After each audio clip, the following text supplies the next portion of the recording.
Et prenons maintenant un grand bol d'air. Vu du ciel, notre littoral change de visage. Des falaises de Bonifacio au golfe du Morbihan, nous avons voulu survoler à nouveau avec vous les plus beaux lieux de notre pays, y compris ceux qui sont inaccessibles autrement, à La Réunion notamment. Quentin Fichet, Marine Chaise et Aurélie Herel. Le voyage a quelque chose d'irréel. Souvent, j'ai des touristes, quand on survole cette vallée-là, ils me disent qu'ils ont l'impression d'être dans Jurassic Park. Tu vois, avec les parois de chaque côté, là. On s'attend qu'à un dinosaure qui va apparaître. Survoler La Réunion en gyrocoptère permet de contempler l'inatteignable, d'observer ce qui habituellement reste loin des regards. Le trou de fer, par exemple, la plus grande cascade de France, 725 mètres de chute d'eau. Plus loin, nous rencontrons un monstre de feu, le Piton de la Fournaise. Tu vois, on arrive sur le cratère Tikal. Le volcan entre en éruption 2 fois par an en moyenne. Nous nous éloignons donc un peu. Tu peux aller où tu veux. C'est ça qui est magique, enfin, ce côté de liberté. Prendre de l'altitude oblige à changer de regard. Vous voici soudain au-dessus d'une planche à dessin.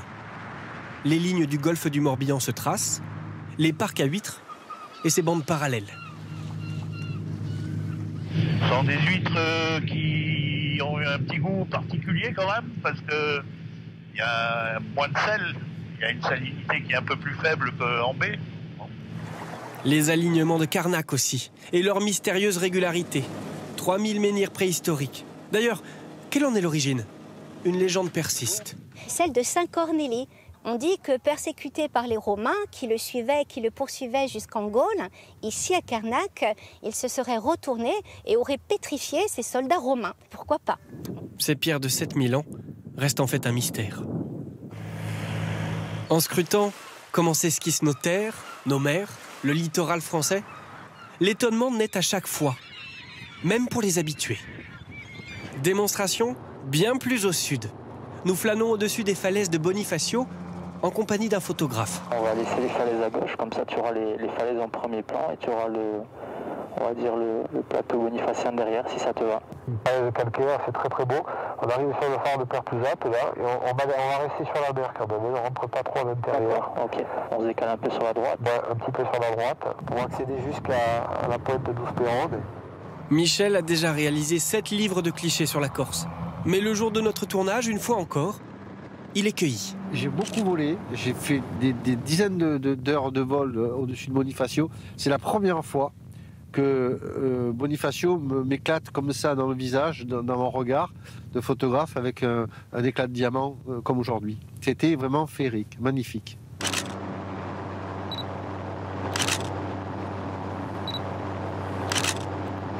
Le vert de la pelouse avec les fonds bleu diamant, c'est extraordinaire.